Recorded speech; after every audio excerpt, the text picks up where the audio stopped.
ओम अज्ञानतिमिरान्धस्य ज्ञानाञ्जनशलाकया चक्षुरुन्मिलितं येन तस्मै श्रीगुरवे नमः। श्रीचैतन्यमनोभीष्टं स्थापितं येन भूतले स्वयं रूपः कदा मह्यं ददाति स्वपदान्तिकम्।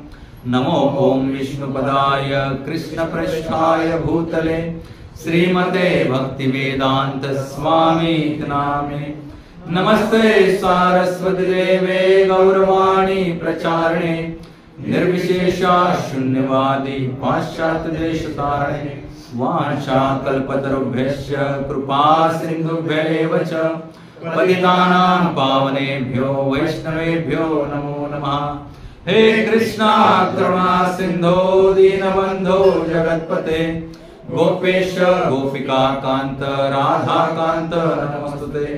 तप्त कांचन गौरांगी राधे वृंदावनेश्वरी वृषभानुसुते देवी प्रणमामि हरिप्रिये। जय श्री कृष्ण चैतन्य प्रभु नित्यानंद श्री अद्वैत गदाधर श्रीवासदि गौर भक्तवृंद। हरे कृष्णा कृष्णा कृष्णा हरे हरे हरे राम राम राम हरे हरे। हरे कृष्णा कृष्णा कृष्णा हरे हरे हरे राम राम राम हरे हरे। हरे कृष्णा कृष्णा कृष्णा हरे हरे हरे राम राम राम हरे हरे। हरे कृष्ण। आपलं सर्वांचं स्वागत आहे आजच्या नित्य साप्ताहिक सत्संगामध्ये नामनाट्य केंद्र राजापूर तर्फे। आपण पाहतोय श्रीमद भगवद्गीता अध्याय 9। अध्याय शीर्षक आहे राजविद्या राजगुह्य योग।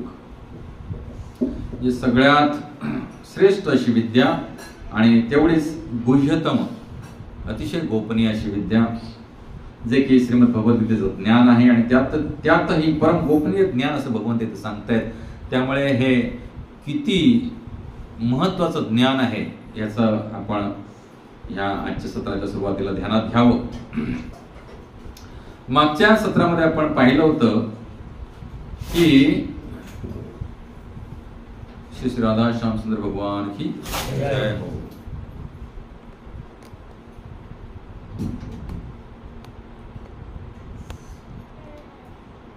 मागच्या सत्रामध्ये आपण पाहिलं होतं की याप्रमाणे स्वर्ग लोकातील अमर्याद विषय सुखाचा भोग घेऊन पुण्यकर्म क्षीण झाल्यावर ते पुन्हा या मृत्यू लोकात परत येतात। म्हणजे जे विशुद्ध भगवत भक्ती न करता वेदांच्या मध्ये सांगितलेली कर्मकांडे करतात की त्यांना काय भेटावे, अधिक इंद्रिय भोग भेटावेत, यासाठी जे लोक कर्मकांड करतात। हरे कृष्ण। तर ते लोक पुण्याचा साठा अधिक झाल्यामुळे कुठे जातात, स्वर्ग लोकापर्यंत जातात। परंतु जसा साठा संपतो तसा क्षीणे पुण्ये मर्त्य लोकम विशंती। जसं पुण्याचा साठा क्षीण होतो तसं पुन्हा त्यांचं कुठं होतं, पतन ह्या मृत्यू लोकांमध्ये होतं। म्हणजेच आपण जिथं राहतोय आज सध्या ते आपण कोण आहोत, पतित आहोत। एवढं जरी स्वीकारलं तरी खूप झालं। आपण फार फॉलन डाऊन आहोत, पतित आहोत आणि आपण ह्या पतित जीवनामध्ये काहीतरी भौतिकदृष्ट्या खूप मोठी उडी मारण्याचा प्रयत्न करतो दररोज प्रत्येक क्षणाला। आपापल्या कपॅसिटी प्रमाणे म्हणा किंवा कपॅसिटीच्या पलीकडे जाऊन सुद्धा म्हणजे सगळं फोल होणार आहे। कारण आ ब्रह्म भुवना लोक पुनरावर्ती नवर्जन मां पेत्यते कोणते पुनर्जन्म न विद्यते। तुम्ही कुठेही या भौतिक जगतामध्ये किती एंड्युअर्स करा, प्रयत्न करा आणि कुठे जाऊ शकता फारच तर आ ब्रह्म भुवना लोका ब्रह्मलोकापर्यंत जाऊ शकता किंवा पाताळापर्यंत जाऊ शकता। पण तिथं जाऊन काय आहे, काय उपयोग नाही। पुन्हा पुन्हा जन्म, पुन्हा पुन्हा मृत्यूला सामना जावंच लागेल। त्यामुळे असा जीवात्मा अशा रीतीने वेदोक्त धर्माचे पालन करून इंद्रिय भोग प्राप्त करतो। हरे कृष्ण। आणि त्यांना पुन्हा पुन्हा केवळ जन्म मृत्यूच्या चक्रात पडावे लागते। स्पष्ट सांगते भगवंत। हे असं ज्ञान आहे की जे त्रिकाल बाधित ज्ञान आहे। अनादि युग गेली, अनादि युग जातील आणि अनादी युग जात आहेत, परंतु हे ज्ञान कधीही बदलणार नाही, कारण हे भगवान श्रीकृष्ण स्वतः सांगितलं ज्ञान आहे. काय म्हणतात भगवंत की त्यांना पुन्हा पुन्हा केवळ जन्ममृत्यू चक्रात पडावे लागेल. काल रविवारी सकाळी आम्ही खूप जरा सिरियस टॉपिक डिस्कस केले. तुम्ही रविवारी येत नाही, सुट्टी असून सुद्धा. बरेच लोक राजापूरच्या आहेत, जवळपासच्या आहेत, लांबून सुद्धा येऊ शकता, काय अडचण नाही. रविवारी सकाळी 6 वाजल्यापासून तुम्ही इथे येऊन नामजप करू शकता. 7 ते 8, 8:15 मंगल आरती वगैरे, तुळशी आरती, गुरुपूजा वगैरे सगळं असतं. त्यानंतर भागवतम असतो 45 मिनिटांचं, तासभर. तर तुम्ही येत चला नियमितपणे. मी तुम्हाला विनंती करू शकतो, अजून काय करू. सगळ्या साधकांना बंधन करा काय म्हणून आपला मेसेज टाकत असतात बिचारे आनंद रोजी. साधकांना कुठचं काय बंधन, तेच कुठची डिग्री मिळायची असते तर कुठचाही क्लास चुकवला नसता कोणी. भौतिक डिग्री ज्याची काही किंमत नाहीये, बरोबर नाही. भौतिक degree SSC, HSC, MA, BA, BCom, BSc एकही लेक्चर बंक करत नाही ना आपण, नाही करत ना. पण हे काय चालतंच काय, काय आपल्या मर्जीने जायचं. मग आपल्या मर्जीने भगवंत पण काय करणार, आपल्या मर्जीने आपल्याकडे दुर्लक्ष करणार. हा मी एक सुंदर सत्य घटना श्रवण केली होती गौरांगपूरच्या मुखातनं, की राधा गोपीनाथ मंदिरमध्ये एक वयोवृद्ध म्हाताऱ्या होत्या 70च्या वरच्या. पण त्यांनी एकही दिवस पहाटे 5ची मंगल आरती राधा गोपीनाथची चुकवली नव्हती. राधा गोपीनाथ ती एकही दिवस, कित्येक वर्ष. एक दिवस त्यांना काय झालं, गॅस्ट्रोएंटरायटिस झालं, जुलाब लागले लक्षात ना.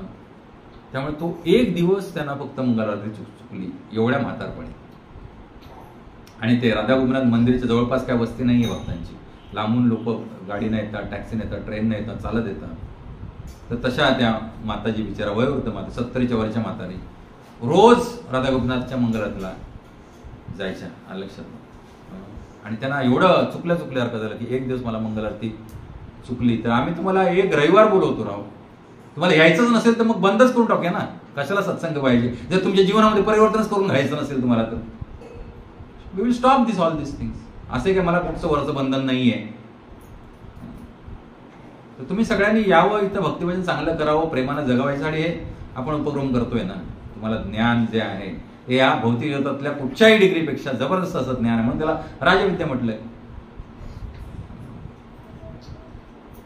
इथं काय म्हणतो आपण, इंटरेस्टचा विषय नाहीये. दिस इज कंपल्सरी सब्जेक्ट बाबा, हे समजून घ्या तुम्ही.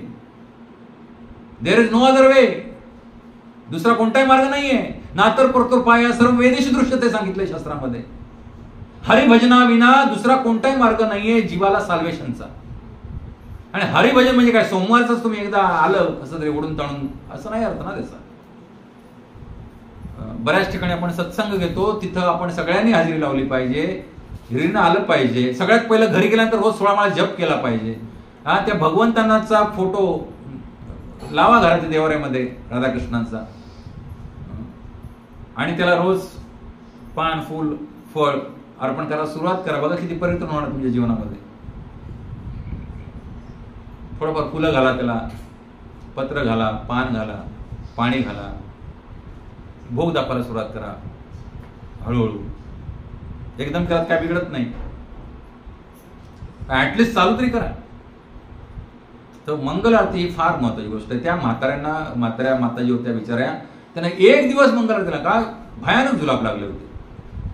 एक दिवस मंगल आरतीला. कारण कसं आहे की मंदिराच्या दर्शनाला जाताना आपल्याला शौच आदी करून, स्नान करून, सुचिरभूत स्वच्छ वस्त्रे घालूनच जावं लागतं. आदल्या दिवशीची वस्त्रे नाही, आदल्या दिवशी घातलेली वस्त्रे नाही घालून जायची. स्वच्छ धुतलेली वस्त्रे मंगल आरतीला घालून जायची. कधी पण भगवंतांची ज्यावेळेस तुम्हाला व्यक्तिशः सेवा करायची असेल तेव्हा प्रत्येक वेळा तुम्हाला जर शौच झाला असेल तर तुम्ही स्नान करून नवीन स्वच्छ धुतलेली वस्त्र परिधान करूनच त्यांच्या सेवेला गेलं पाहिजे.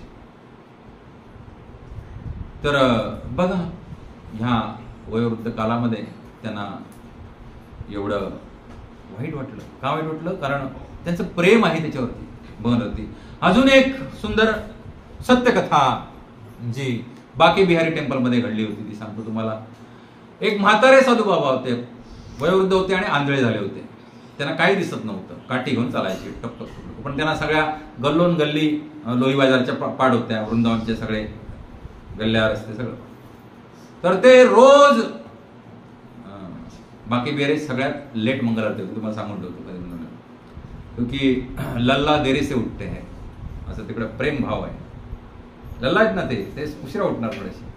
त्यामुळे 8 वाजता मंगल आरती वृंदावनमध्ये. बाकी बेरे टेम्पलची आरती कधी असते? सकाळी 8 वाजता असते. पण हे बाबा म्हातारे बाबा काठी टेकत आंधळे आहेत, रोज जाऊन बाकी बेरे दर्शन उघडायच्या आधी हात जोडून उभे राहायचे. तर त्यांना एक दिवस काही भक्त आणि पुजारी विचारले की बाबा तुम्ही आंधळे आहात, मग तुम्ही आंधळे आहात तर का रोज येऊन मंगल आरतीला उभे राहतात? बाबाने खूप सुंदर उत्तर दिलं, बेटा मी आंधळा आहे पण माझा बाकी बिहारी आंधळा, मी रोज त्याच्या दरबारामध्ये हाजरी द्यायला येतो आणि तो मला बघतो, बरोबर की नाही? तर बघून ते बघत असताना थोडंसं सिरियस व्हा ना, थोडंसं सिरियस व्हा प्रत्येकानं. Give your some quality time to lord Krishna ना, then Krishna will think about you. See how much time you are wasting. कितीतरी वेळ आपण वाया घालवतोय. पण सत्संगाला जायचं, आरतीला जायचं, भगवंताच्या इतर कुठे प्रोग्रामला जायला आपल्याकडे वेळ नसतो. तसं नका करू. हे खूप गांभीर्याने घेण्याच्या गोष्टी आहेत. सिरियसली व्हा सगळ्यांनी. कसं आहे माहितीये, जीवनामध्ये भक्तानं 2 गोष्टी सांगतो मला उदाहरण कसं असावं. एक मधमाशी असते, एक कशी असते? मधमाशी असते ती मोठ्या विस्तृत प्रांतामध्ये फिरून Y Y Y Y Y Y करून तिच्यासोबत अनेक परागकण आणि मधू फुलांचा घेऊन येते आणि मग एका कुठेतरी झाडाच्या वरती मधाचं पोळं बांधते आणि तिच्या जीवनाची सगळी कमाई कुठे साठवलेली असते? त्या मधाच्या पोळ्यामध्ये साठवलेली असते, बरोबर की नाही? मधाच्या रूपामध्ये. आणि एक दिवस मध काढणाऱ्यांचं टोळं येतं, टोळकं, बरोबर की नाही? आणि ते चुडी वगैरे पेटवतात, विशेष वनौषधी पाला वगैरे असा, आणि ते चुडी पेटवून ते जातात आणि तिथं धूर वगैरे लावतात, आग लावतात. त्याबरोबर ज्या मधमाशीनं आपल्या जीवाचं रान आयुष्यभर करून मध साठवलेला असतो, तो मध ती स्वतः खाऊ पण शकत नाही, कारण तो सगळा मध कोण घेऊन जातात? हे टोळकं घेऊन जातं. प्लस त्या मधाच्या पोळ्यावरती आसक्त असल्यामुळे तिथं ज्या माश्या शिल्लक राहतात त्या सगळ्या आगीत होरपळून नष्ट होतात. हे एक उदाहरण झालं. दुसरं उदाहरण आहे अजगराचं. अजगर हा असा सरीसृप प्राणी आहे की जो आपलं भक्ष्य पकडण्यासाठी कसलंही यत्न प्रयत्न करत नाही. तो एका ठिकाणी कुठेतरी केमोफ्लाज करून, केमोफ्लाज म्हणजे त्या तिथल्या वातावरणाशी एकरूप होऊन बस पडून राहतो निश्चित. आणि त्याच्या मार्गातनं मुखाच्या जवळपास जर कोणी त्याचं भक्ष्य आलं तर पटकन तो उघडतो आणि खातो. लक्षात? पटकन तोंड उघडतो आणि खातो त्याच्या जवळपास कोण आलं तर. हे भागवतामध्ये सांगली 2 उदाहरणं सांगतोय बरं का तुम्हाला, याची माझ्या मनाची सांगत नाहीये. एक उदाहरण आहे मधमाशीचं, जी वाय वाय वाय वाय सगळं गावभर फिरते, अनेक गाव घेते, मध गोळा करते, आणून आपल्या कोठारात साठवून ठेवते. गेल्या प्रवचनात आपण उंदराच्या बिळाचं उदाहरण दिलं होतं सुंदर. आज मधमाशीचं उदाहरण घ्या.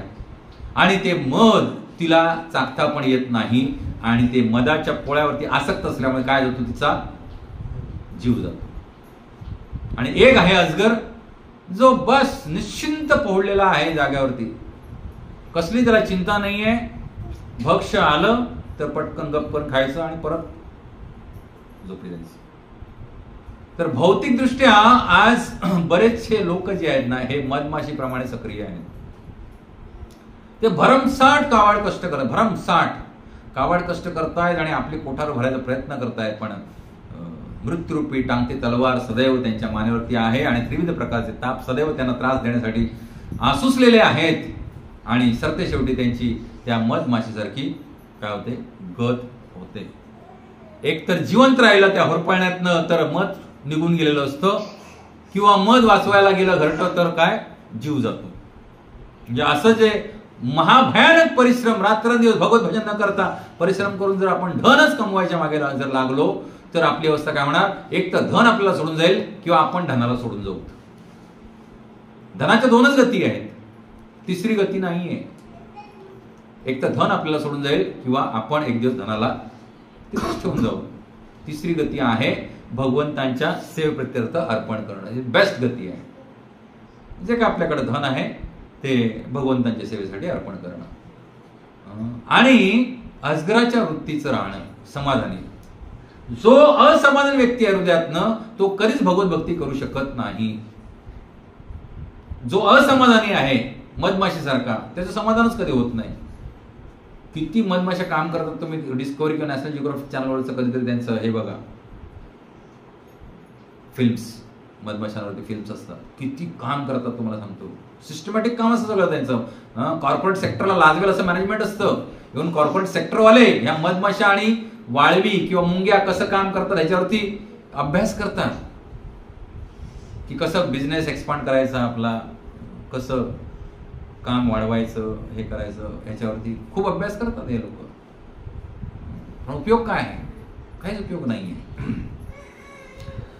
तर इथं तेच सांगतात भगवंत, जे अशा रीती वेदोक्त धर्मांचे पालन करून जे इंद्रिय भोग प्राप्त करतात त्यांना पुन्हा पुन्हा किंवा जलमृत्यू चक्रात पडावे लागते.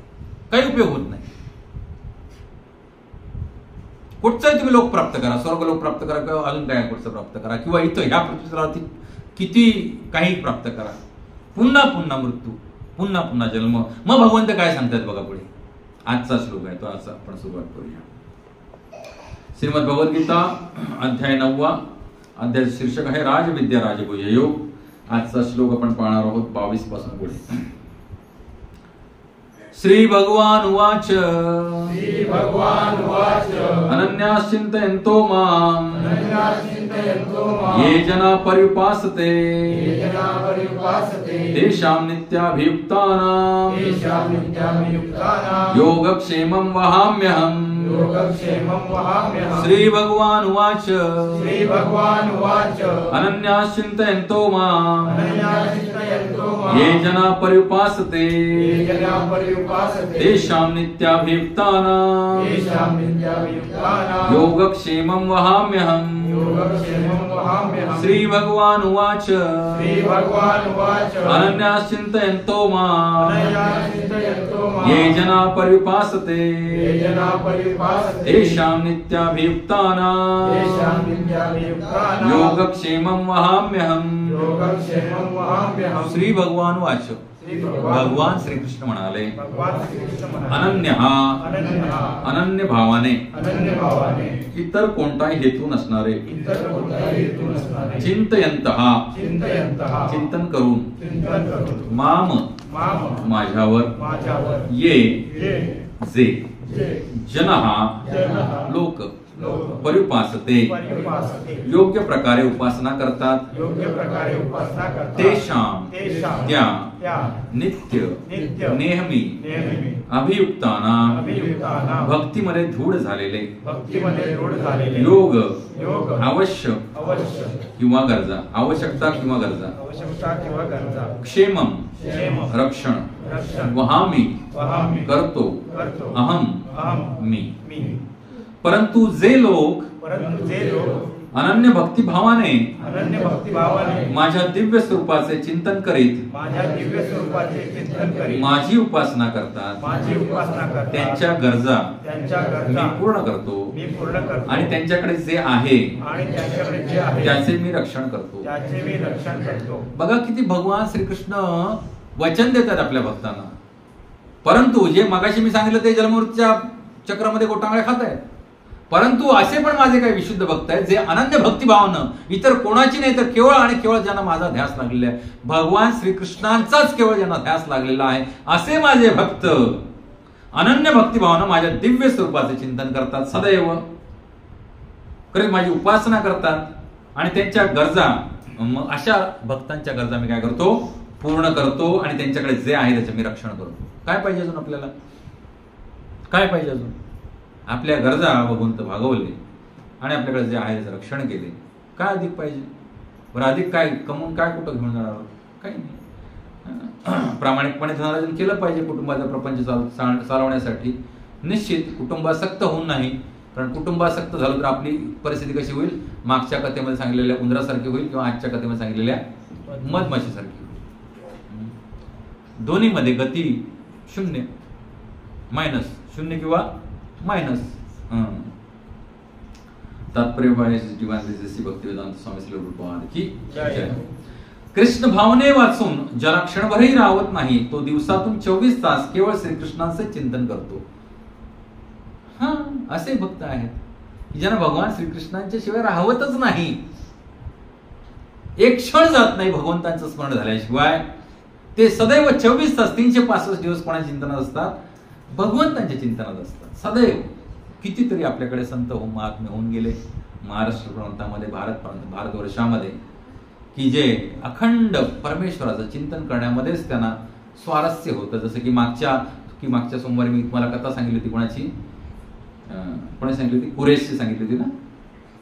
डोळे फोडले गेले होते त्याचे आणि मग तो वरदराजांची आळवणी करायचे, प्रसन्न होते त्यांच्यावरती वरदराज. त्यांचे गुरु महाराज रामानुजाचार्य त्यांना सांगत होते की वरदराजांकडून तू काय नेत्र मागून घे. पण त्यानं हे नेत्र फोडण्यामागे जी लोक होती, ज्यांच्या हातून हे पापकर्म घडलं होतं, त्यांच्यासाठी साल्वेशन मागितलं, म्हणजे मुक्ती मागितली, स्वतःसाठी नाही मागितलं. मग सरते शेवटी असे नेत्र मागितले की हे भगवंता मला असे नेत्र द्या की केवळ मला तुमचंच स्वरूप दिसू दे, बस, बाकी दुनियेतलं मला काही पाहिजे इच्छा नाही. ही साधारण रामानुजाचार्य आले होते 1200च्या सालामध्ये, आजपासून 700-800 वर्षापूर्वीची गोष्ट आहे. तर बघा कसा चिंतन करतो तो श्रवण कीर्तन विष्णू स्मरण वंदन अर्चन पाद सेवन दास्यम सख्य आत्मनिवेदन या नवविधा भक्तीद्वारे रम्माण झालेला असतो. भगवंतांची सेवा सक्रिय करण्यामध्ये, श्रवण करण्यामध्ये दंग झालेला असतो भागवत कथा, कीर्तन करण्यामध्ये हरिकृष्ण महामंत्र कीर्तन, स्मरण भगवंतांचं स्मरण करण्यामध्ये वेगवेगळ्या लीलांचं, भगवंतांना वंदन आल्यानंतर साष्टांग दंडवत घालायचा असतो, अर्चन भगवंतांची षोडशोपचारे पूजा करायची असते, पाद सेवन भगवंतांच्या आणि भगवंतांच्या भक्तांचं सेवा करायची असते, दास्य म्हणजे भगवंतांचं दास्य रूपामध्ये सगळ्या निम्न प्रकारच्या सेवा करायच्या असतात, सख्य भावामध्ये भगवंतांची सेवा करायची असते आणि आत्मनिवेदन पूर्ण समर्पित होऊन जायचं असतं. बस, one and one only Krishna, nothing else, nobody else. हा भावामध्ये आपण भगवान श्रीकृष्णानं जर आपलं असं केलं तर भगवान श्रीकृष्ण आपल्याला कशाला 1 सेकंद तरी फारकत देतील, नाही देणार अजिबात. अशा भक्तांना आत्मसाक्षात्कारामध्ये परिपूर्णता प्रदान करणाऱ्या अशा सर्व क्रिया मंगलमयी आणि दिव्य शक्तीने परिपूर्ण असतात. यामुळे भगवत भक्त भगवंतांचे केवळ सानिध्य प्राप्त करण्याची इच्छा करतो. असा हा भक्त निस्संदेह विना प्रयास भगवत प्राप्ती करतो. त्याचा ध्यास एकच असतो की 24 तास मी कुठे राहू, भगवंतांच्या समीप राहू. आज उपवास आहे एकादशीचा, त्याचा अर्थ आहे अखंड हरिनाम कीर्तन करा, भगवंताची सेवा करा, भगवंताचं श्रवण करा. उपवास, उप म्हणजे बाजूला, वास म्हणजे राहणे, कोणाच्या, परमेश्वराच्या बाजूला राहणे, त्याला उपवास म्हणतात. उगाच आपल्या अंगाला पोटाला जरासा त्रास देणे, चिमटा काढणे म्हणजे उपवास नाही. उपवास म्हणजे परमेश्वराच्या मॅक्झिमम बाजूला राहणं. आणि ते मॅक्झिमम बाजूला राहण्यासाठी इंद्रिय थोडीशी काय झाली पाहिजे, कंट्रोलमध्ये आली पाहिजे. त्यामुळे खाण्यापिण्याचं बंधन लक्षात ना. नाही तर तुम्ही घरामध्ये बघा, तुमच्या घरामध्ये तुमची बायको उठलं सकाळपासून एकच काम असतंय, जेवायला बनवणं, जेवायला वाढणं, खाणं, जेवायला बनवणं, जेवायला वाढणं, खाणं, जेवायला बनवणं, जेवायला वाढणं, खाणं, संपला विषय. दिवस त्याच्यातच जातोय, जेवायला बनवणं. त्यामुळे मी माझ्या बऱ्याच पेशंटला असं ट्रेनिंग दिलंय की तुम्ही दिवसातून 2 वेळा जेवा. ते खूप सुखी झाले जातात माहितीये काय, 2 वेळा जेवा. डाएट लिहून दिलेलं आहे सगळ्या डायबिटीसच्या हार्ट पेशंटला, सगळं 2 वेळा जेवा. त्यामुळे त्यांच्या बायका पण सुखी झाल्या, काय टेन्शनच नाही. 3 वेळा जेवण करायचं, 4 वेळा जेवण करायचं प्रत्येकाला. अहो काय काय घरामध्ये तर 4-5 वेळा चालतं. सकाळची न्याहारी, सकाळचा चहा, त्याच्यानंतर मग न्याहारी, मग दुपारचं जेवण, मग संध्याकाळी पुन्हा काहीतरी स्नॅक्स, रात्रीचं जेवण 5 वेळा. मध्ये कोणाला चहा कॉफी पाहिजे वेगळं. तिचं पूर्ण दिवसच त्याच्यामध्ये. कसलं भक्तिभजन करणार आहे ती गृहिणी, त्याच्यात पोरं टोरं लटांबर आहेच सगळं बाकीचं टामटू. त्यामुळे महिलांसाठी हरिकथा श्रवण ह्याच्यासारखं भक्ती नाहीये. भागवत सांगतात, गुरु महाराज सांगतात, महिलांसाठी हरिकथा भजन. माळा जप करायला बसली तेवढ्यात लागलं पोरगं ठेव करायला. काय करणार ती, केला पाहिजे. नाही तर तुम्ही सूट आहे म्हणाला, प्रभू सांगताय त्याला सूट आहे बाळा जप केला पाहिजे. गुरुमा सांगत होते ती बसली बाळा जप कर, तेवढ्याच पोरग लागलं रडायला, कुठेतरी धडपडलं बाहेर, तेवढ्यात शिसू केली, माळा टाकून तिला गेलं पाहिजे ना काळजी घ्यायला. माळा जप करायला बसली, सासऱ्यानं हाक मारली, ए सुनबाई मला अजून बघितलं नाही का, गेलं पाहिजे माळा टाकून. नाही तर म्हणू शकत नाही, विनम्रता जाते. तर हे जे आहे त्यामुळे आपल्या जीवनाचं, आपल्या दैनंदिन जीवनाचं आपण घडी लावणं गरजेचं आहे. खायच्या वेळा कमी करा. गाड़ी वही बेस्ट है जो कम पीती और ज्यादा चलती है, बरोबर की नाही. मायलेज चांगली देणारी गाडी येतो ना आपण विकत. मग हा देह सुद्धा कशाला आपण गडबंब करायचा नुसतं खाऊन खाऊन खाऊन, तो चालत पण नाही धड, मग असं असं बदकासारखं चालतो. बदकासारखं चालतो बिचारा, तरुण असला तरी माणूस. काय उपयोग आहे यापेक्षा थोडासा त्याला पुरुष होऊ दे, लीन होऊ दे. रोज 16 तास उपवास करा, 8 तासामध्ये 2 वेळा खावा, फर्स्ट क्लास बॉडी राहते, आजार लांब राहतात. 2 वेळाच खायचे, 8 तासामध्ये 2 वेळा, आणि 16 तास रोज उपवास करायचे. 24 तासातले 8 तास गेले, राहिले 16 तास. हे काय सांगतो, अन्यथा भजन होणार नाहीये. खादाड शरीर जे असतं ना ते आळशी असतं, त्याला झोप येते सारखी. खादाड शरीर जे असतं ना ते काय बनतं, आळशी बनतं, त्याला सारखी झोप येत राहते. आपण म्हणतो ना खाल्लं की आता काय पेंग मारायला मिळाले असते कुठेतरी बरं झालं असतं. खाल्लं की झोप येणार, कारण तुमच्या मेंदूतली साखर वाढली की मेंदू म्हणा आता पोट भरलेला आहे. तो ऍक्च्युअली पशूंचा रिफ्लेक्स आहे, पशुवत युनिट असल्याचा रिफ्लेक्स आहे तो, की सगळे पशु जे आहेत ना ते ह्या देहाचं भरण पोषण करण्यासाठीच खातात. आपण फक्त जिभेचे चोचले भागवण्यासाठी करतो, आपलं वेगळं आहे. आपण पण पशुच आहोत, द्विपाद पशु, पण आपण जिभेचे चोचले, पोट भरलेलं असलं, ढेकर आला असला तरी कोणी समोर आवडीचा पदार्थ आणला, रसगुल्ला रसमलाई द्या ना, पोट भरलेलं असलं तरी खातो. प्राणी तसे खात नाही. प्राण्याने पोटभर खाल्लं की ते गप जाऊन कुठेतरी जाळीमध्ये झोपतात. तसंच तुम्ही जर अनेक वेळा खाल्लं तर तुम्हाला काय येणार, माळ धरली की झोप येणार, कथा ऐकायला बसलो की झोप येणार. ही झोप जर जीवनात घालवायची असेल तर खाण्याच्या वेळा कमी केल्या पाहिजे. तपश्चर्या आहे, नाही सगळ्यात मोठी आणि महत्वाची तपश्चर्या आहे. तर असा हा भक्त निस्संदेह विनाप्रयास भगवत प्राप्ती करतो. का बरं होणार नाही प्राप्त त्याला झोपच येत नाही राव. सारख्या डोक्यामध्ये त्याच्या भगवंताच्या लीला चाललेल्या आहेत, सारख्या डोक्यामध्ये त्याचे विचार चालले आहेत. कसं सगळ्यांना मी कृष्ण वाटू, काय करता येईल मला, अजून काय करता येईल, अजून काय करता येईल भगवंता. यालाच योग असे म्हणतात, ह्यालाच योग म्हणतात. लक्षात ना, परमेश्वराची नाळ आपली घट्ट जोडून राहणं, बस. कधी त्याचा विस्मरण होऊ देऊ नये हृदयात. ह्यालाच योग असं म्हणतात. योग म्हणजे असा आता जॉईंट झालेला आहे, फेविकलचा जोड असतो ना एकदम घट्ट, फर्निचरला लावल्यानंतर ते जाळलं तरी सुटत नाही, तसाच जोड आपला बनला पाहिजे भगवान श्रीकृष्ण आणि आपण. आणि भगवान श्रीकृष्णच का हे आजच्या पुढच्या 3 श्लोकामध्ये आपल्याला कळणार आहे. कारण आधी पहिलं वचन भगवंत देत आहेत की तुम्ही मूर्खासारखे इकडे तिकडे वैदिक कर्मकांड करून काय करणार आहात, फारच तर क्षीणे पुण्य मृत्यू लोकं विशंती. काय होणार आहे तुमचं, पुन्हा इथं पतन होणार आहे, तुम्हाला मोक्ष मिळणार नाही. तर भगवत कृपेमुळे अशा भक्ताला भौतिक बद्ध अवस्थेत पुन्हा कधीच परतावे लागत नाही.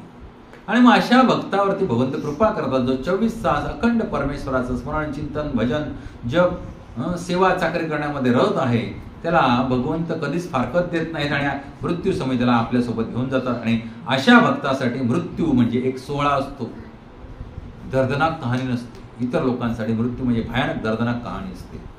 42,000 भिंचू एका वेळा चावल्याचा दंश केल्यानंतर जो दाह होईल त्या प्रकारचा दाह मृत्यू समय होतो. मग ते तुम्ही स्वतःहून आत्महत्या करा किंवा तुम्हाला नैसर्गिक मृत्यू येऊ दे, भयानक अवस्था असते मृत्यू समयी कर्मी लोकांसाठी, जे भक्ती भजन करत नाहीत त्यांच्यासाठी.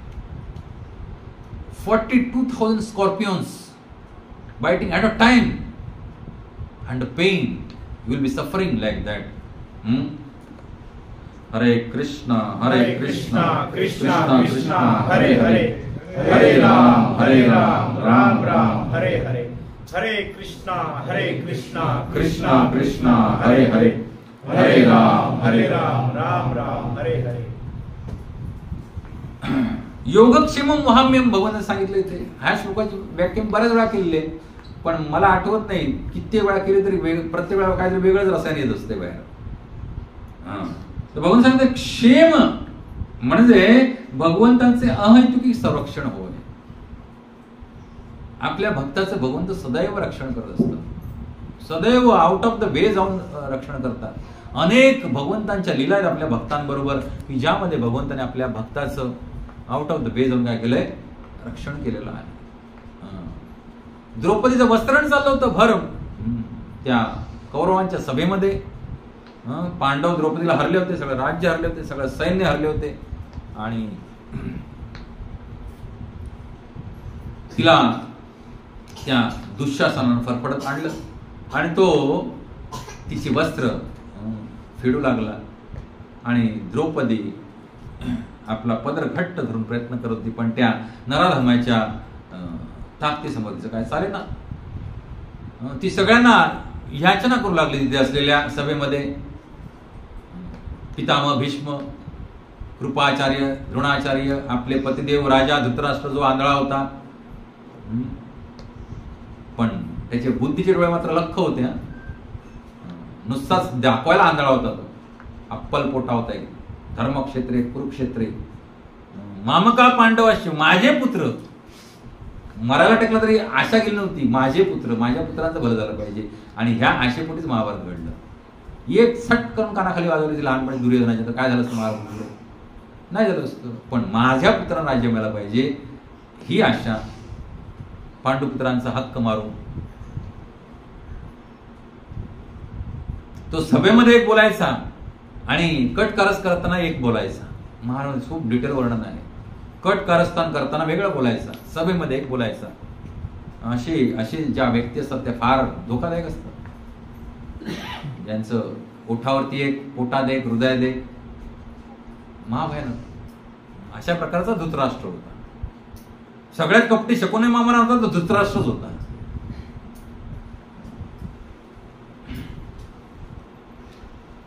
परंतु भक्ताचं संरक्षण सदैव भगवंत करत असतात.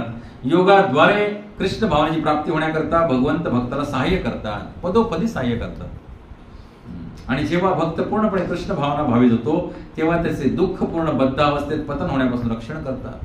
आणि ज्याला एखादा जीवात्मा भगवंतांच्या आधारेच, भगवंतांच्या अहैतुकी कृपेद्वारे ज्याला भक्तीच्या रसामध्ये स्थित होतो, कृष्ण भावनेमध्ये स्थित होतो, त्यावेळेला त्या अशा भक्ताचं पतन होण्यापासून भगवंत काय करतात, रक्षण करतात, निश्चित रक्षण करतात. पुढच्या श्लोकामध्ये भगवान सांगतायत, येप्यन्य देवता भक्ता यजन्ते श्रद्धयान्विता तेपि मामेव कौन्तेय यजन्ते अविधिपूर्वकम. आता ह्या श्लोकामध्ये, पुढच्या 3 श्लोकामध्ये भगवंत खूप सुंदर सांगतायत की जो आनंद भक्तिभावना माझं भजन करतो त्याचं सगळं मी कल्याण करतो, इथं पण, ये लोकामध्ये पण आणि परलोकामध्ये पण. गीता पांडाची कथा कोणाकोणाला माहिती आहे? इथे हात वर करा. गीता पांडा जगन्नाथपुरीचा कथा, त्याची कोणाकोणाला कथा माहिती आहे? बऱ्याच जणांना माहित नाहीये, तर ती ह्या श्लोकाशी निगडित आहे. एक गीता पांडा नावाचा ब्राह्मण जगन्नाथपुरीमध्ये राहत होता आणि तो रोज भगवद्गीतेचं रोज पठण करायचा, रोज.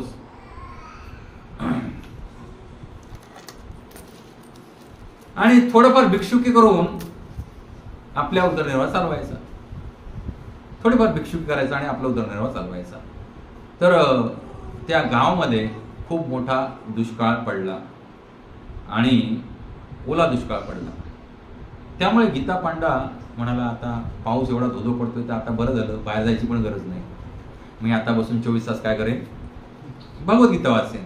बघा गीता पांडा किती श्रेष्ठ भक्त आहे भगवंतांचा, भगवद्गीता वाचेन. तर तो गीता पांडा रात्रंदिवस त्या दिव्यावरती, सत्य घटना आहे जगन्नाथपुरीत झालेली, गीता वाचायचा. आणि तो गीता वाचता वाचता त्याला हा श्लोक खूप प्रिय होता, 9.22 पुढचा, अनन्या चिंतयन्तो माम ये जना परिपासते तेषां नित्याभियुक्तानां योगक्षेमम् वहाम्यहम्. त्याचा पूर्णपणे भगवंतावर विश्वास होता या श्लोकावरती, म्हणून गीतेवरतीच विश्वास होता. पण अनन्य भक्तिभावना जर मी भगवंताचं भजन केलं तर भगवंत माझ्या सगळ्या गरजांची काय करतील, काळजी घेतील. तर घरामध्ये अन्नाचा दाणा, 3-4 दिवस मुलं उपाशी होती, बायको तंतन झाली, त्यामुळे काय तुम्ही लावले हे गीता गीता गीता, आणि त्यावेळेला हा नेमका हा श्लोक उघडलेला होता पुढचा 9.22. आणि ती म्हणाली आत्ताच्या आत्ता तुम्ही जावा भिक्षाटन करून या. तर एवढा रौद्र धारण केल्यावर पत्नीनं बिचारा उठला आणि गेला, आणि ते भगवद्गीता अशी उभी ठेवली आणि तो श्लोक होता. ते म्हणले अन्य चिंतन तुम्हाला का गेली किचन मधनं सुरी आणली आणि त्या श्लोकावरती 3 काठ मारले. 9.22 3 काठ मारले.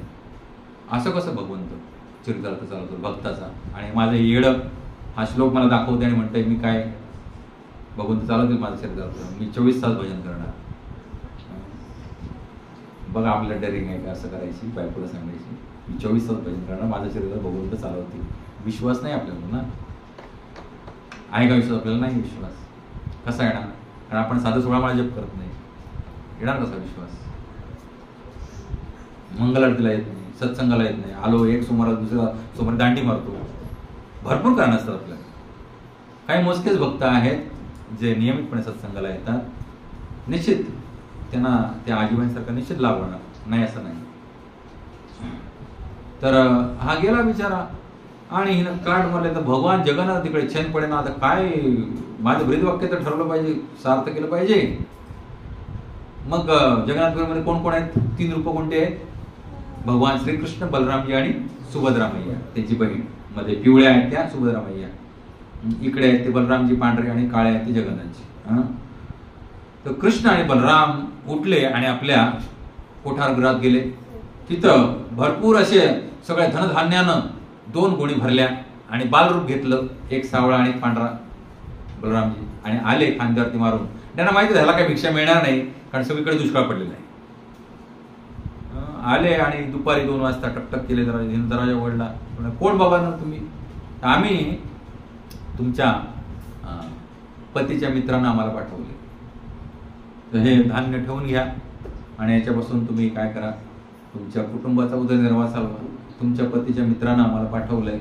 तर ती म्हणाली तुम्ही एवढ्या दुपारच्या आल्या तर थांबा थांबा थांबा, आता माझे पतिराज पण येतील आणि मी ह्यांच्यापासून काय बनवते, भोग बनवते, आणि मग आपण तुम्ही सगळ्यांनी एकत्र खाऊया आपण प्रसाद. तुम्ही पण भर दुपारचे आलेला आहात. तर त्यातला काळा जो मुलगा होता तो म्हणाला, त्याने आपली जीभ बाहेर काढली आणि म्हणाला आज माझी सकाळी जीभ कापली 3 ठिकाणी, त्यामुळे मी प्रसाद घेऊ शकत नाही, तेव्हा आम्ही जातो. तर ते गेले. मग थोड्या वेळानं हिनं खूप सुंदर असे भोग बनवले. तेवढ्यात पतिराजीचे आले, हरे कृष्णा कृष्णा कृष्णा हरे हरे, हरे राम राम राम हरे हरे. तर तिने सगळी गोष्ट सांगितली आणि म्हणाले तुम्ही भोग दाखवा भगवंतांना. तिने भोग दाखवला आणि जेवायला बसले. तर तिने सांगितलं अगं तू त्यांना जेवायला थांबायला सांगितलं नाही का 2 मुलांना? वर्णन केलं तिनं. असं असं एक सावळा मुलगा होता ज्यानं पिवळी वस्त्र धारण केली होती, आणि एक गोरा मुलगा होता दुधाळ, त्याने निळी वस्त्र धारण केली होती आणि खूप सुंदर दिसत होते बालरूपामध्ये. तर नाही, तर ते सांगायला लागले की मी सांगितलं त्यांना थांबायला. त्याने सांगितलं मला की त्या सावळ्या मुलानं की त्याची जीभ काय झाली 3 ठिकाणी कापलेली आहे आणि त्याच्यात रक्त येतं. आणि मग झालं प्रसाद बिसाद झाला. ह्याला थोडी कुणकुण लागली होती गीता पांडाला, पण हा पण उपाशी होता 4-5 दिवसांचा. प्रसाद घेतला आणि आपल्या गीता पटणाला जाऊन बसला. बघितलं तर हे इथं त्यानं पाहिलं की अनन्य चिंतयन्तो माम ये जना परिपस्थिते, हा श्लोक बायकोनं चाकू घेऊन 3 वेळा कापलेला आहे. त्याबरोबर त्याला साक्षात्कार झाला की हे दुसरे तिसरे कोणी नव्हतं. त्यानं लगेच बायकोला बोलवा, अरे काय केलंस हे कोणी केलं? म्हणजे मी केलं. काय तुमचं चाललंय आपलं नुसतं गीता गीता गीता, मला राग आला म्हणून केलं. अगं हे आपलं ब्रीदवाक्य सार्थ करून दाखवण्यासाठी स्वतः कृष्ण बलराम आपल्या घरी सगळं धनधान्य घेऊन आले, आणि तू इथं जे ह्या श्लोकावरती जे चाकू चालवलेस 3 वेळा ते त्यांच्या जिभेवरती घाव पडले. केवढा मोठा अपराध केलास. त्यावरती बायको सुद्धा तिला कळून चुकलं आपली चूक झाली, ती ओक्साबोक्शी रडू लागली.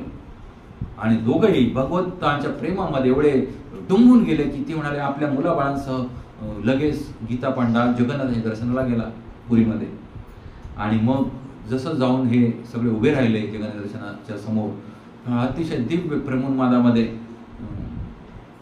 भगवंतांच्या प्रेमाचा आदान प्रदान करतोय गीता पांडा. पण त्यांना पाहिलं, नोट केलं की जगन्नाथांच्या जिभेवरती उठावरती काय आहेत? 3 घाव आहेत, त्याच्यात रक्त येतंय. कोणी कोणी पाहिलं? गीता पांडवानं पाहिलं, त्याच्या बायकोनं पाहिलं.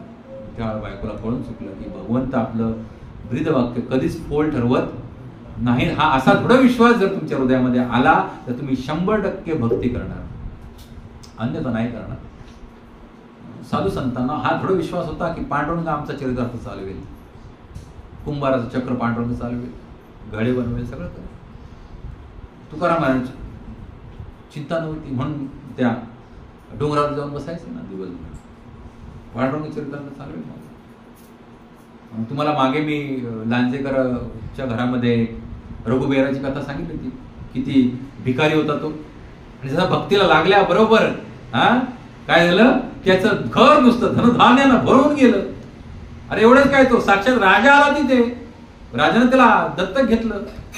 हे भक्ताच्या जीवनात तुम्ही म्हणा, आपण काय लॉजिक लावतो, प्रभूजी तुम्ही सांगताय खरं शास्त्र विस्त्र, आम्ही काम नाही केलं आमच्या राजांना कुठलं. अरे भक्ती करा, तुमची ख्याती एवढी होईल की लोक तुमचं अंधर घरदार करून टाकतील. आलं लक्षात ना?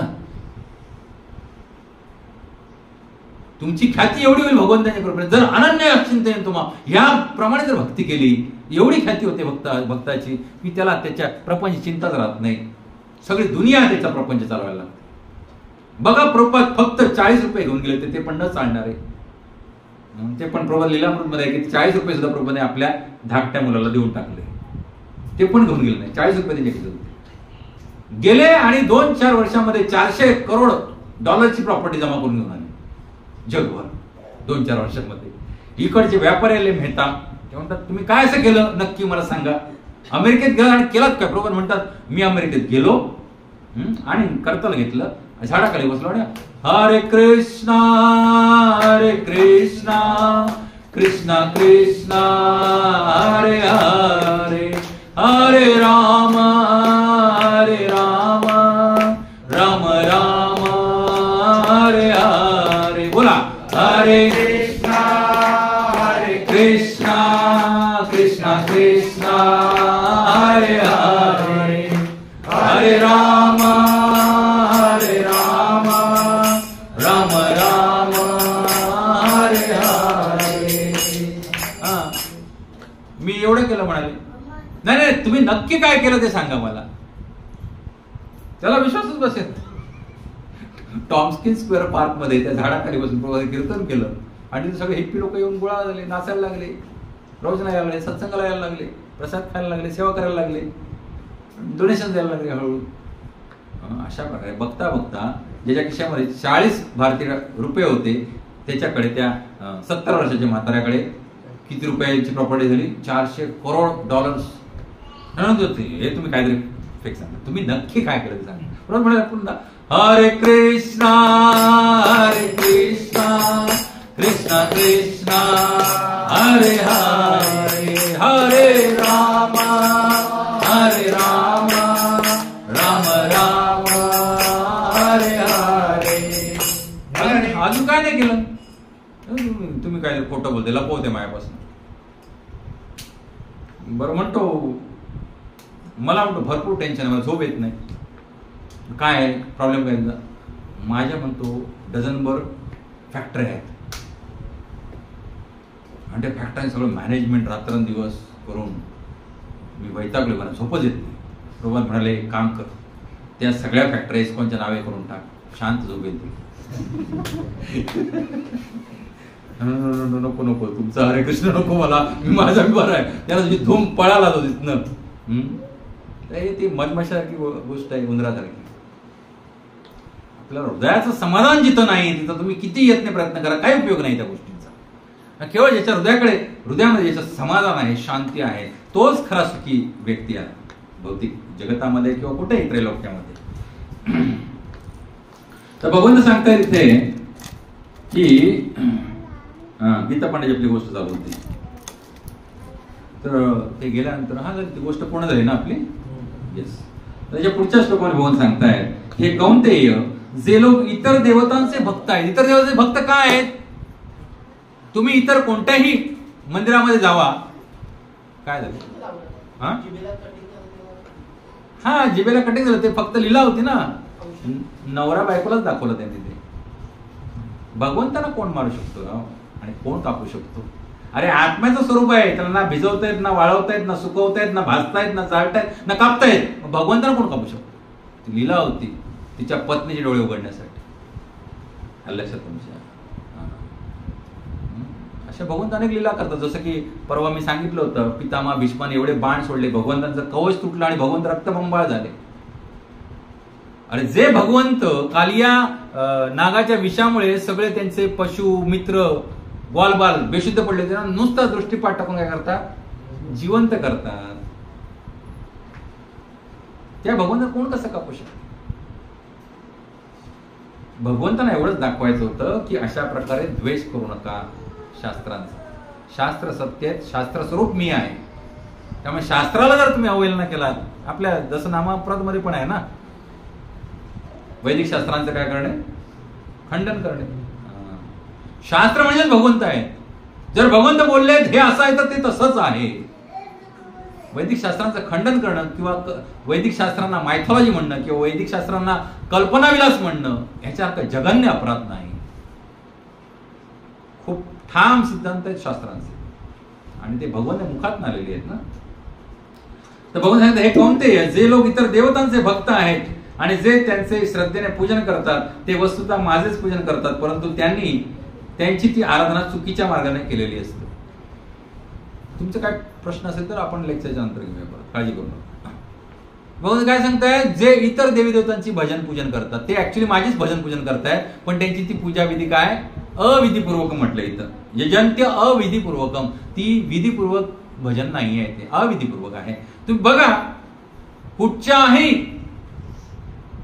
इतर देवी देवतांच्या देवळामध्ये, ज्याची आपल्याकडे भरपूर असतात. मला इथं राजापूरमध्ये सांगाव, कृष्णांची किती देवळं आहेत? राधाकृष्णांचं एक देऊळ आहे तिथे, ते पण घरातलं आहे, आमच्या घरातल्या आहे तसं. सार्वजनिक असं कृष्णाचं एकतरी देऊळ आहे का राधाकृष्णांचं राजापूरमध्ये? नाहीये. का नाहीये? कारण जे राधाकृष्णांचं भजन करत नाहीत ते इतर देवी देवतांचं भजन करतात. का? कारण त्यांना इतर देवी देवतांकडून भौतिक लाभ प्राप्त करण्याची इच्छा असते. कोणते लाभ? ते लिस्ट घेऊन गेलेले असतात. कोणत्याही मंदिरात जावा तुम्ही, कधी कोणाला विचारा, अरे तू आज का देवळात आलास? तो काहीतरी कारण सांगणार, कारणाशिवाय तो देवळात येणारच नाही.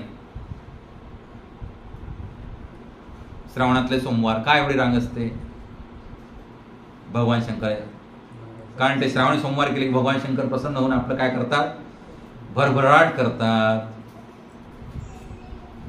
जे स्वतः वडाच्या झाडाखाली राहत आहेत, मृगचर्म खुले आलेत, चिताभस्म फासलेत स्वतःच्या अंगाला, ते मूर्ख नाहीये. त्यांना माहिती आहे की खूप भरभराट केली तर हा काय आहे ती भक्ती भजन पण सोडून देईल. आपल्या जीवनामध्ये जे काय धन प्राप्त होतं, आपल्याला जे काही यश प्राप्त होतं, जे काय आपलं सौंदर्य प्राप्त होतं, जे काय आपल्याला शिक्षण प्राप्त होतं, जे काय आपल्याला मान मर्यादा प्राप्त होतो, ते सगळं आपल्या पूर्व जन्माचं संचित असतं. ह्या पृथ्वीतलावरती आपण या जन्माला येतो मनुष्य म्हणून, त्या जगावरती आपण आपल्या ललाटी लिहून घेऊन आलेलो असतो. त्याला जन्मकुंडली म्हणतात किंवा हस्तरेखा शास्त्रामध्ये सगळं कळतं ते. आणि ते तसंच्या तसं सिद्ध होतं. मी तुम्हाला माझ्या हस्तरेखा शास्त्रानं सांगतो, मी अभ्यास करत आहे सगळ्याचा. हस्तरेखा शास्त्रात असं लिहिलेलं आहे, जो निष्णात विद्वान डॉक्टर असतो त्याच्या बुध पर्वतावरती 3 छोट्या रेषा असतात. माझ्या बुध पर्वतावरती आहेत. नीतिशास्त्र खोटं आहे का? नाही खोटं आहे. निष्णात डॉक्टर जे असतात त्यांच्या ह्या करंगळीच्या इथं जो पर्वत आहे त्याच्यावरती 3 छोट्या उभ्या रेषा असतात. माझ्या आहेत. मी असं टॅली करून सगळ्या शास्त्रांचा अभ्यास केला. कोणतेही शास्त्र भगवंतांचं खोटं नाहीये. मी जेव्हा तरुण माणसाचं पोस्टमॉर्टम करायचो तेव्हा मी त्याचा तळहात पालमिस्ट्री बघायचो. त्याच्या जीवन रेषेवरती क्रॉस असायचा. समजा 25व्या वर्षी मेला, जीवनरेषा अभ्यास आली पाहिजे. मला येते पण मी सांगत नाही कोणाला. 25व्या वर्षी जिथं आहे तिथं जीवनरेषेवरती क्रॉस असायचा किंवा काळा टिपका असायचा किंवा ती तुटलेली असायची. हे सगळं विधिलिखित आहे. म्हणून सांगतोय तुम्हाला की तुम्ही कशाच्याही ह्या मागे पडू नका. अतिशय बेफाम काबाड कष्ट करून धन अर्जन करण्याच्या मागे तर बिलकुल पडू नका. जे मिळायचं ते मिळणार आहे, जे नाही मिळायचं तुम्ही किती डोका आपटला तरी मिळणार नाही. जसं की मी ते अमेरिकेतल्या कुत्र्याचं आणि भारतातल्या कुत्र्याचं तुम्हाला उदाहरण देतो नाही. मी भारतातला कुत्रा भाकरीचा एक पाव तुकडा मिळवण्यासाठी वणवण भटकत असतो आणि त्याच्या मागणं लोक दगड धोंडे मारत असतात. तोच अमेरिकेतला कुत्रा त्याच्यासाठी सगळं आलिशान असतं, कुठे त्याला वणवण करावी लागत नाही. मग हे काय, तो अमेरिकेत का जन्माला आला आणि हा भारतात का जन्माला आला? पूर्व प्रारब्ध आहे. तसंच आपल्या जीवनामध्ये आपल्याला जे काय मिळणार आहे, मी मग सांगितलं ते धन, यश, कीर्ती, सौंदर्य, ज्ञान, डिग्र्या, आयुष्य, आरोग्य, जे काय मिळणार ते सगळं विधिलिखित आहे, त्याच्या पलीकडे नाही. नाहीतर तुम्ही ह्या प्रश्नाचं कसं उत्तर द्याल?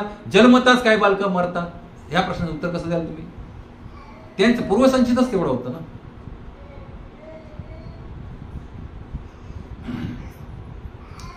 तर भगवान सांगतात यजंत्य अविधीपूर्वकम, जे इतर देवी देवतांचं भजन करतात ते काय करतात? अविधीपूर्वक भजन करतात. माझंच करतात भजन, पण काय विधीपूर्वक नाही, अविधीपूर्वक.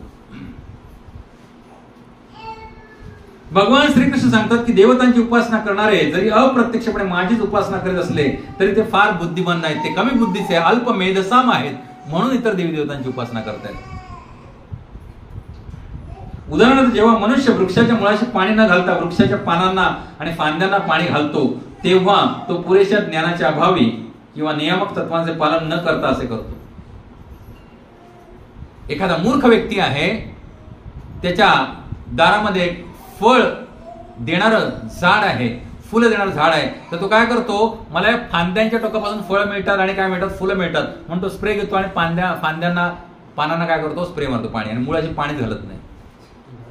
भर वैशाख महिन्यामध्ये काय होणार? त्या झाडाचं पाणी कुठे घातलं पाहिजे? मुळाशी घातलं पाहिजे. मग आपोआप फांद्या टवटवीत राहतील, त्याला फुलं येतील, फळं लागतील. मुळाशी पाणी नाही घातलं तर काय उपयोग नाही. तसंच देवी देवता ज्या आहेत ह्या भगवंतांच्या पूर्ण सृष्टी सृजनाच्या ह्या शाखा आणि पानं आहेत. त्या पानांना आणि ह्यांना तुम्ही पाणी घालून काय उपयोग नाही भक्ती भजन करून द्यायचं. म्हणून ते अविधीपूर्वकम आहे. भले करताय तुम्ही झाडाची सेवा, पण ती चुकीच्या पद्धतीने आहे ना. स्प्रे घेऊन पानांना फुलांना मारताय पाणी, पण काय उपयोग आहे त्याचा? ती पानं पण मरतील आणि फुलं पण मरतील.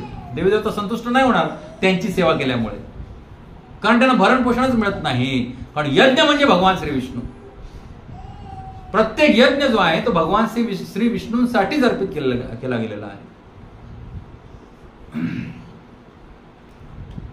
तर त्याचप्रमाणे शरीराच्या विविध अवयवांची सेवा करणे म्हणजे पोटाला अन्न पुरवठा करणे राव. या शरीराचं भरण पोषण होण्यासाठी आपल्याला कुठं घातलं पाहिजे? अन्न नाही. अरे वा वा, डोळे किती पाहायचे सुंदर काम करतात, त्यामुळे त्यांना अन्नरस मिळाला पाहिजे म्हणून उचलला तिखट भाताचा घास आणि घातला डोळ्यात. हा, कान किती सुंदर काम करतात, चला उचलले खिरीचा पेला आणि ओतला कानामध्ये.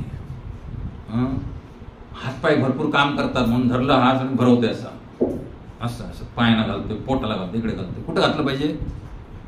मुखामध्ये घातलं पाहिजे. मग वैश्वानर नामक जठराग्नी म्हणून भगवंत ते पचन करतात. याचं प्रवचन परवाच कुठे झालं? खरवतं झालं, ते श्रवण करा. अहम वैश्वानरो भूत्वा प्राणिनाम देहम आश्रिता प्राणापान समायुक्त पचाम्यन्यम चतुर्विधम.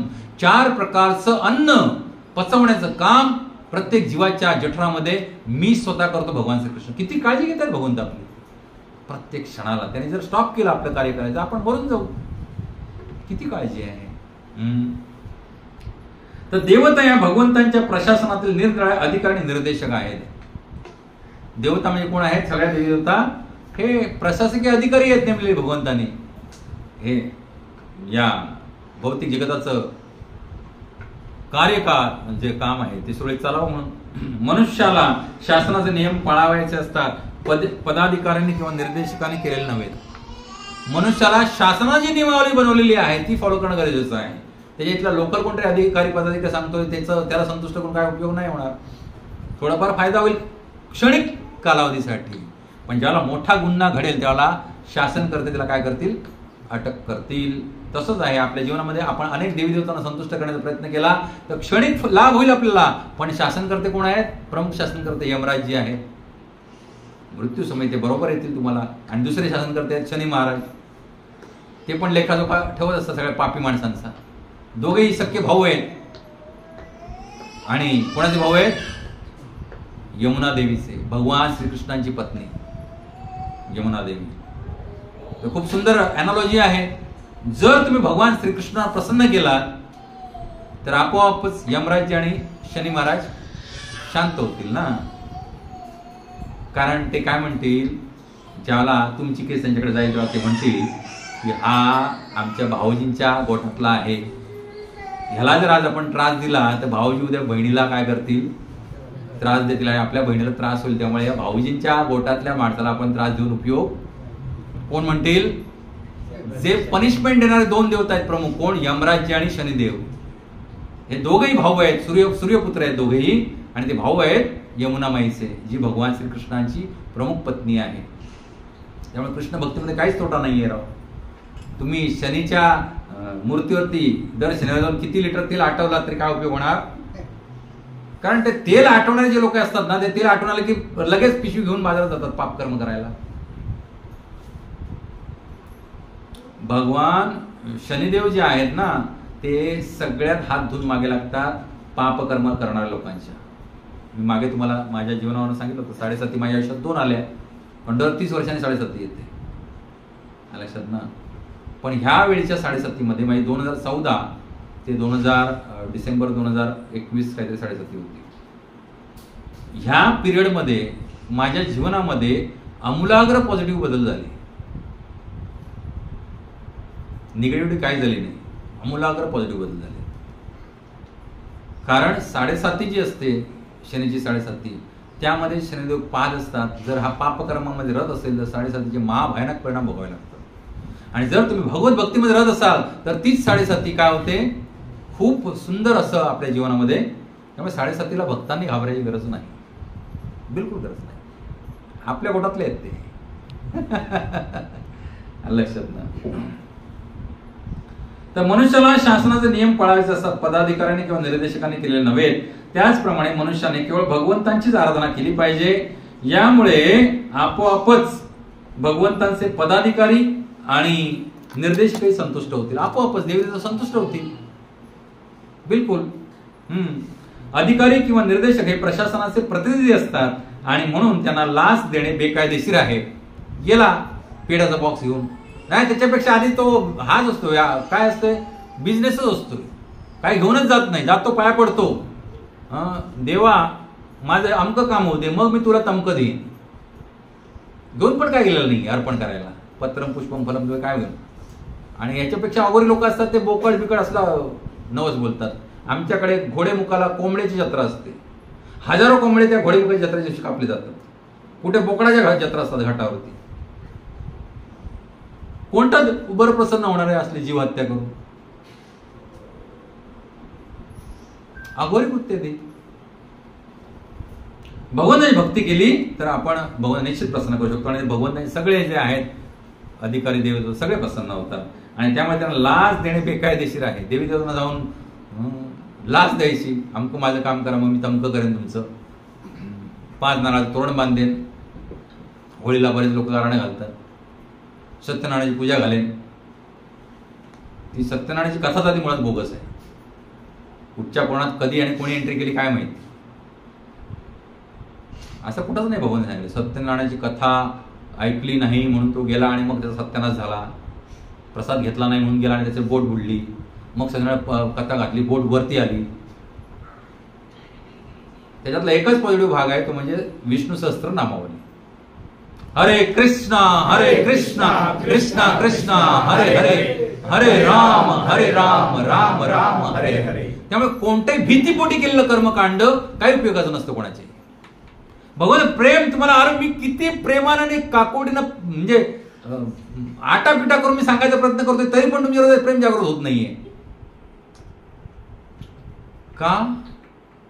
कारण आपल्याला भगवंत प्रेम करायचं असतं हे माहितच नाहीये. भगवंतांची काय करायचं, व्यापार करायचा.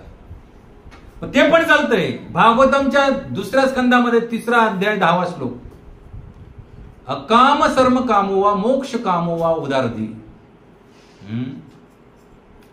तीव्रेण भक्ती योजना यजेत पुरुषम परम. तुम्ही अकाम असा म्हणजे भक्ती मार्गाला लागले आणि आता तुमच्या सगळ्या इच्छा पूर्ण झालेल्या आहेत, किंवा सर्व कामी असा तुम्हाला सगळं काय पाहिजे, वा मोक्षकाम असा म्हणजे मोक्षकामी असा तुम्ही. उदारधी कोण? तुमची बुद्धी. धी म्हणजे बुद्धी. रिद्धी सिद्धी नाव त्याच्यावर आलंय. धी म्हणजे बुद्धी, उदार म्हणजे व्यापक बुद्धीचा जो व्यक्ती आहे तो व्यक्ती यजेत पुरुषम परम. कसा? तीव्रेण भक्तियोगेन. असा जो व्यापक बुद्धीचा, अत्युच्च बुद्धीचा जो व्यक्ती आहे, मनुष्य आहे, तो त्याचं कोणतंही कार्य असू दे, त्याच्या कोणत्याही कामना असू देत, त्याला काही नको पाहिजे असू देत, किंवा त्याला काही पाहिजे असू देत, किंवा त्याला मोक्ष पाहिजे असू देत, ह्या सगळ्या गोष्टीमध्ये तो केवळ कोणाचं भजन करतो? तीव्रेण भक्ती योगेन यजेत पुरुषम परम. परमपुरुष भगवान श्रीकृष्ण यांचंच केवळ तो भजन करतो. बस एवढं कुठेतरी हृदयावरती कोरून टाका. आयुष्यामध्ये अनन्य भक्तिभावानं भजन करायचं म्हणजे सगळी शास्त्र हेच सांगतायत. सगळी शास्त्र, जी अथराईज शास्त्र सांगतोय आम्ही. सत्यनारायणाची पूजा असलेली शास्त्र मी बोलत नाहीये. तिथं ती पूजा केवळ आणि केवळ काय नाही काय लाभ प्राप्त करण्यासाठीच घातली गेली होती. ठीक आहे, तिथं पण भगवंतांचंच भजन केलं गेलं तर ते अकाम सर्व कामोवा मोक्ष कामोवा उदारती. काही असतं तरी तुम्ही काय करा? भगवान श्री विष्णूंचंच काय करा? भजन करा. हे नक्की प्रकारे. आणि भगवान श्रीकृष्णांचं एक नाव आहे विष्णू. सर्वत्र व्यापनो इति विष्णू. भगवान श्रीकृष्णांचं जे रूप सगळीकडे चराचरामध्ये भरून राहिलेलं आहे त्याला विष्णू म्हणतात. विष्णूचा अर्थ आहे की सगळीकडे जे भरून राहिलेले ते विष्णू. तर याचेच वर्णन या ठिकाणी अविधिपूर्वकम या शब्दामध्ये करण्यात आलेले आहे. त्यामुळे देवी देवतांची उपासना करणे हे काय आहे? अविधिपूर्वक भगवान श्रीकृष्णांचंच भजन आहे. मग विधिपूर्वक का करूया नको? विधी तर सिंपल आहे. काय? साधू संग करा, नाम जप करा, ग्रंथ वाचन करा, गीता भागवत, आणि भगवंतांची सेवा चाकरी करा. या 4 विधी करा. बस हे विधिपूर्वक भजन आहे. आणि 5वं विधी आहे यात्रा, धामांची यात्रा. भगवत धाम खूप सुंदर आहेत. तर तुम्हाला सांगतो की या कलियुगामध्ये सेल लागलाय. सेल कलियुगामध्ये काय लागलाय? सेल लागलाय हरिभक्तीचा. ऍक्च्युअली 64 प्रकारे हरिभक्ती करता येते. माहिती आहे तुम्हाला? 64 प्रकार आहेत हरिभक्ती करण्याचे. ह्या कलियुगामध्ये त्याच्यातले 5 प्रमुख आहेत. ते 5 केले तरी भगवंत प्रसन्न होतो. कोणते? साधुसंग, नामजप, ग्रंथ वाचन, भगवंतांची षोडशोपचार पूजा घरामध्ये, आणि धाम निवास. आणि अजून सेल लागलाय की हे अजून तुम्हाला 4 जर जमत नसतील तर 1 केला तरी बस आहे. तो म्हणजे साधुसंग. केवढा सेल लागलाय विचार करा. 64 प्रकार तर आपल्याला जमणारच नाहीये. 5 प्रकारे आपल्याला जमत नाही राहून. आज इथंच 8, 10, 15 वर्षापासून भक्त आहेत, पण यात्रेला चालवायला म्हटलं की सगळ्यांची बोटं खालती असतात. कारण 5वं अंग आहे यात्रा. यात्रा केल्याच पाहिजे कोणा. हे 5 प्रमुख तर करायचा प्रयत्नच केला पाहिजे गृहस्थानं. जो काय आपल्याकडे धन अर्जन पैसा आहे तो आपण यात्रेसाठी खर्च केला पाहिजे, साठवून ठेवला पाहिजे. तर 1 अंग आहे, सेल लागलाय, ऍटलिस्ट सत्संग करा. सत्संगामध्ये फोड आहे परदा. सत म्हणजे भगवान श्री विष्णू. जिथे भगवान श्री विष्णूंची लीला कथा श्रवण कीर्तन केली जाते त्यालाच सत्संग म्हटले. दुसऱ्या कोणालाही सत्संग म्हटलेलं नाहीये. भगवान श्रीकृष्णांच्या भक्तांचा संग करा. जिथं त्यांच्या नामरूप गुणलीलांचं कीर्तन प्रवचन केलं जातं असा संग करा. त्यालाच सत्संग म्हटलंय. तर ऍक्च्युअली मला 4 श्लोक घ्यायचे होते, 2 झाले थोडक्यात. तर आज आपण इथं थांबूया. हरे कृष्णा कृष्णा कृष्णा हरे हरे, हरे राम राम राम हरे हरे. श्रीमद् भगवद गीता की श्री राधा श्याम सुंदर भगवान की जय. गौर प्रेमानंदे जगत गुरु श्री रूपाद की.